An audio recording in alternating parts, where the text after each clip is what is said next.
안녕하세요. 여러분의 밤을 꿈결로 안내할 세렌입니다. 오늘 하루의 소란함은 모두 내려놓고 이제 가장 편안한 자세로 눈을 감아 보세요.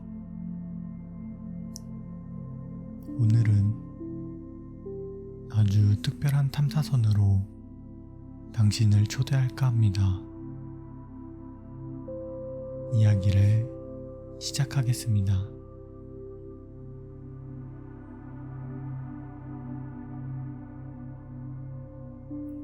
여기는 노마드 1호, 인류의 가장 오랜 꿈을 싣고 떠나온 탐사선입니다. 이 기록은 지구로부터 4.24광년, 약 40조 킬로미터 떨어진 곳에서 시작됩니다. 이제 저의 모든 임무가 끝났습니다. 에너지 잔량은 얼마 남지 않았고 곧 영원한 침묵 속으로 들어갈 겁니다. 제가 이곳에서 온 마지막 풍경을, 저의 길고 외로웠던 여행 이야기를 여러분들이 잠든 사이 꿈속으로 조용히 전송합니다. 이 통신이 지구에 닿을 때까지는 빛의 속도로도 4년하고도 수개월이 걸리겠지요. 제가 침묵에 잠긴 한참 뒤에야 여러분은 저의 마지막 목소리를 듣게 될 겁니다. 부디 무사히 도착하기를.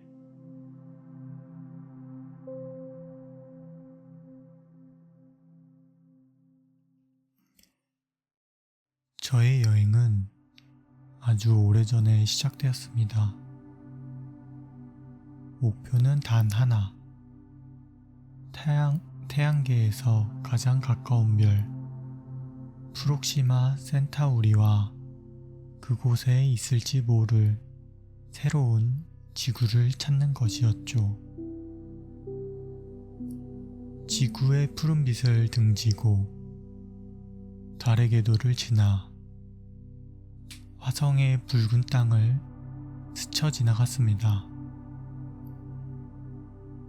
목성의 거대한 폭풍과 토성의 아름다운 고리를 뒤로하고 저는 태양계의 경계를 향해 나아갔습니다.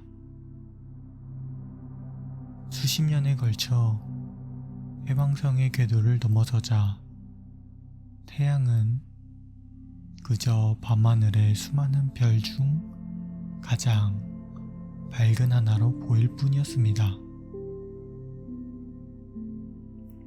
그곳에서부터 성광 공간으로의 진정한 항해가 시작되었습니다. 빛의 속도로도 4년 이상이 걸리는 거리. 저는 그보다 훨씬 느린 속도로 수만 년의 시간을 어둠 속에서 홀로 날아왔습니다. 수만 번의 밤과 낮이 스쳐갔지만 저에게는 오직 칠흑 같은 어둠과 멀리서 반짝이는 별들 뿐이었습니다. 가끔씩 저의 센서에 미세한 우주먼지가 부딪히는 소리만이 제가 멈춰져 있지 않다는 유일한 증거였습니다. 그 고독한 시간 속에서 저는 우주가 얼마나 거대하고 생명이 얼마나 소중한 기적인지를 배웠습니다.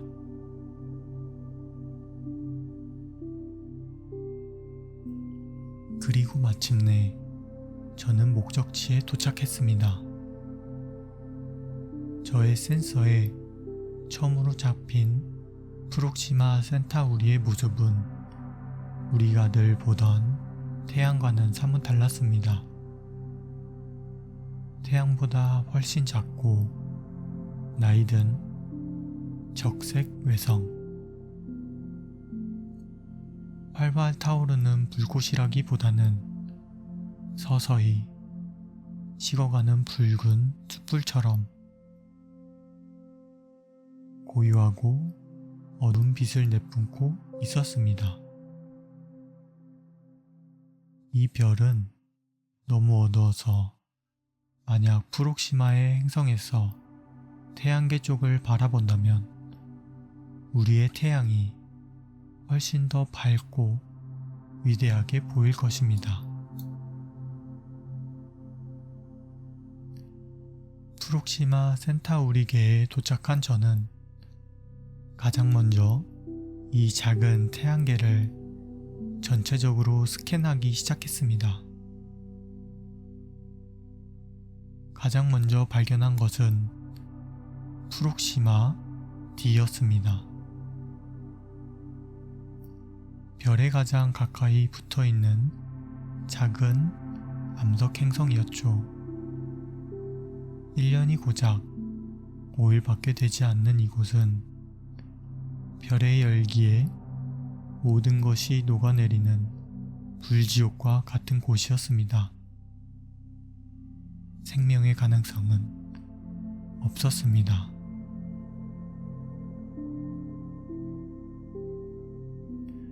그 바깥쪽 궤도에서는 훨씬 더 큰 행성인 프록시마 C를 발견했습니다.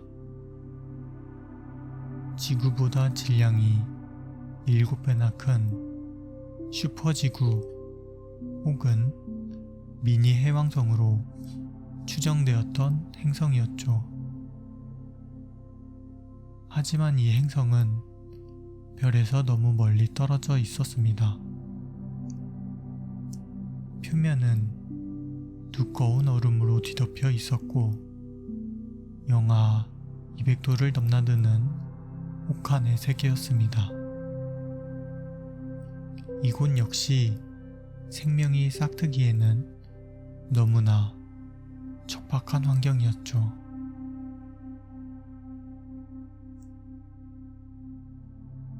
그리고 저는 그 두 행성 사이에서 운명처럼 세 번째 행성을 발견했습니다.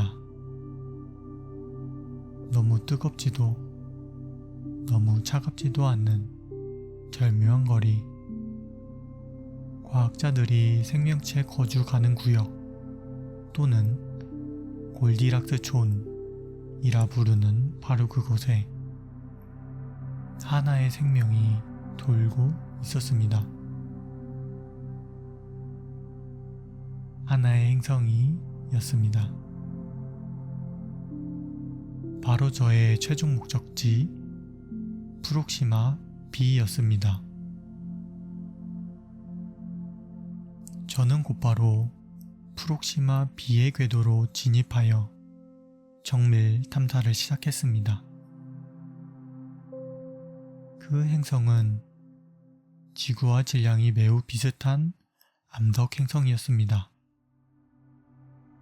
어머니 별에 너무 가까이 붙어 있어서 1년이 고작 11일밖에 되지 않았죠. 하지만 가까이 다가가자 저는 이 행성의 독특하고 기묘한 환경을 마주하게 되었습니다. 프록시마 B는 별의 강력한 중력에 묶여 한쪽 면만이 영원히 별을 바라보는 조석 고정 상태였습니다. 지구가 자전하는 것과 달리 이 행성은 한쪽 얼굴만을 어머니 별에게 보여주고 있었죠.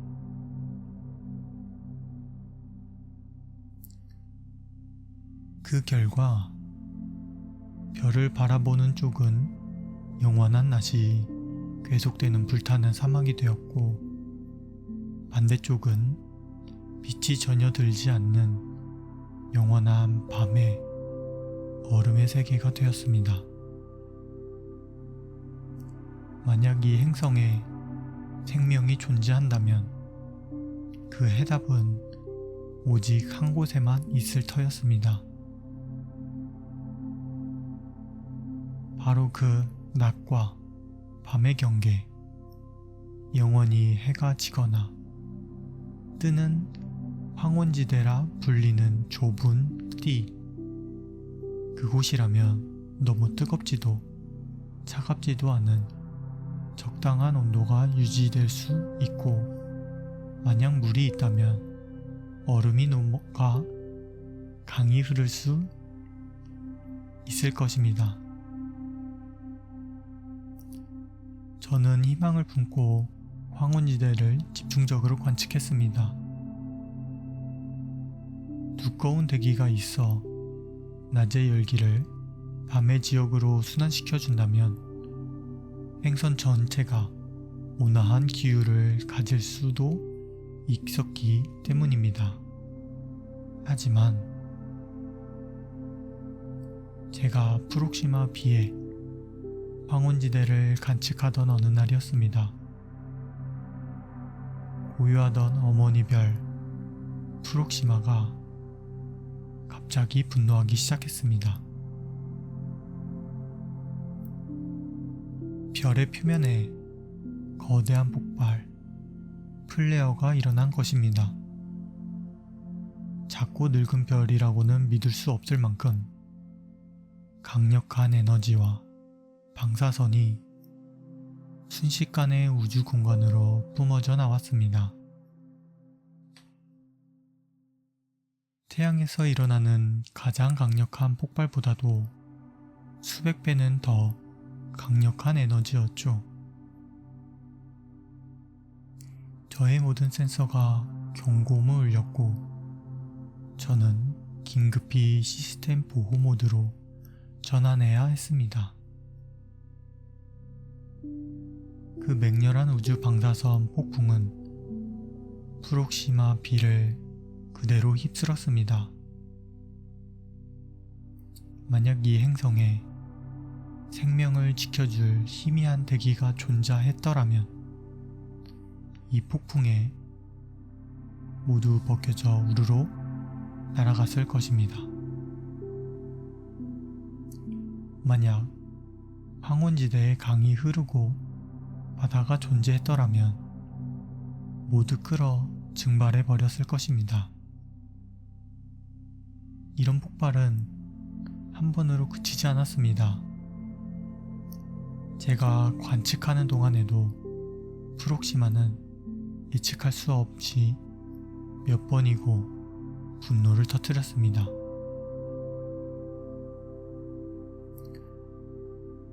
저는 깨달았습니다.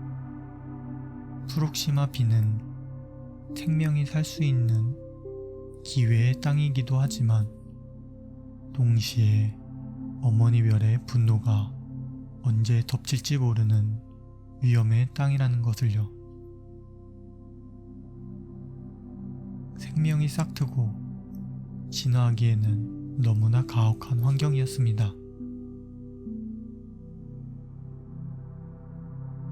이제 저의 에너지가 거의 다 소진되었습니다. 이 통신을 마지막으로 저의 모든 시스템은 멈추게 될 것입니다. 저는 프록시마 B의 궤도를 영원히 맴도는 또 하나의 작은 위성이 되겠죠.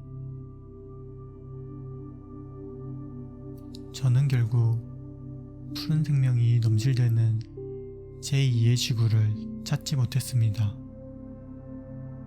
하지만 후회는 없습니다. 이 긴 여행을 통해 저는 우리가 살고 있는 저 푸른 행성이 얼마나 완벽하고 소중한 기적인지를 알게 되었으니까요.